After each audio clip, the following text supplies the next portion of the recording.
Hi guys, so today's topic is portals. Last time we talked about how the number 5 and the letter E are about calling open portals. So there are different types of portals. There's naturally occurring portals like the ones you'll hear Beverly Nation talk about in nature, which are like these, you'll see archways in nature, and that's a portal.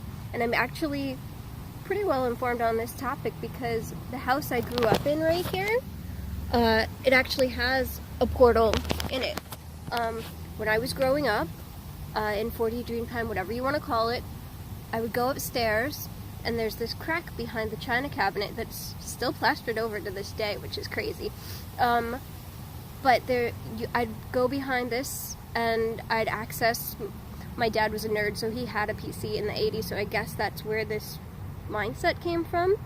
But there was an astral computer. I would type in a passcode, and I guess that was about my inner child and making sure that whoever was at the wheel at the time was my inner child. I always want to operate from that heart space. So, and then it would open up this rainbow bridge and I would have access to other realms, and I would, like, if I wanted the bar from Cheers and a milkshake, it would bring me that. It was kind of cool. So I'm used to a lot of these energies. I don't work a lot with protection stuff, but if you're highly sensitive, highly empathic, every time you access this, you might want to do that.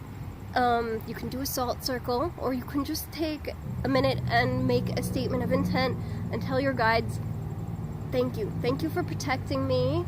I just want to be sure that everything I encounter, or everyone I encounter in these planes, is going to have my highest good in mind, and my sovereign self, and the highest light for my highest order, you know, just something along those lines, and say thank you, please and thank you, and you're good. Like, if you stand in your sovereignty, nothing can harm you, and your light side and your night side have your back, so don't worry about that.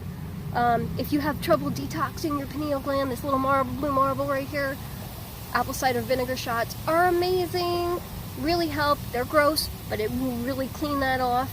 Meditation is great for that too. So this is the portal within you. This is what I'm going to talk about. I have a little slide prepared, so I'm going to open that up for you. And yeah, so there's energy centers in the body, and that's another thing I'm going to talk about. Alright, so there are many energy pathways within the body. The 3 we will be discussing today are the primary ones in relation to calling and receiving information. I remember learning about a tribe or a native peoples that guards this information with, like, the utmost of secrecy. I looked for that now and I can't find it, so if anyone knows, please leave it in the comment sections. So the main one is your central channel. So that's the one your chakras are all lined up to. That goes vertically from the top of the head down through the root and down into the center of the earth. Then there is the throat chakra plane. So originally when I read this information or saw this information, it was just basically like, it would show it like the bolts on the side of Frankenstein's neck going directly through the neck. But the way I've always felt it and interpreted it is kind of like a whole plane that goes basically 360 around and out.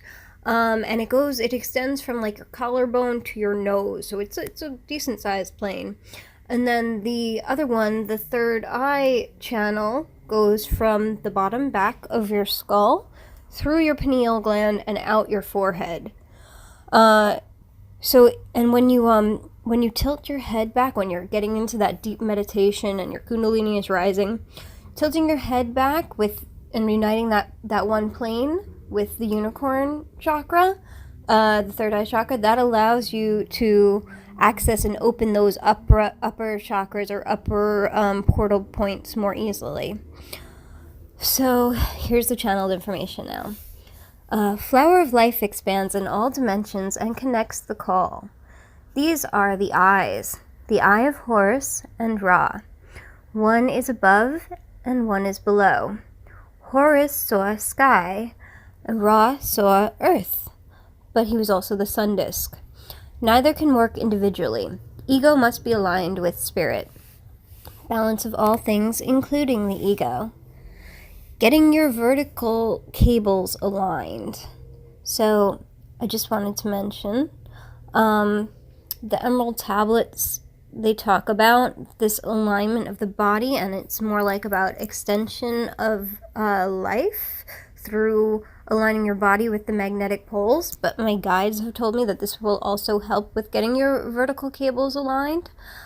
So basically what it said was, lie with your head facing south and keep that energy centered in your lower chakras and focus on that. And at least for an hour a day, flip the other way and keep your energy, your head facing north, and keep your energy in your upper chakras. This will extend longevity, and my guide said this will also help you get your vertical cables aligned.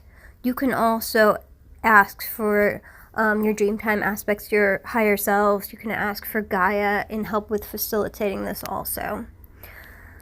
So in these eyes, the eye of Horus and the eye of Ra, the pupil represents your third eye. The curl underneath represents the curled up energy in the Kundalini that becomes the central channel. One is electric, the other is magnetic. These are also, because if you flip these upside down, they kind of look like boats. So these are also like rudders or sails, steering us in one spatial orbital direction or the other. And that's also whether you're going up or down in the toroid. I also wrote, this is both our ankh and our satellite.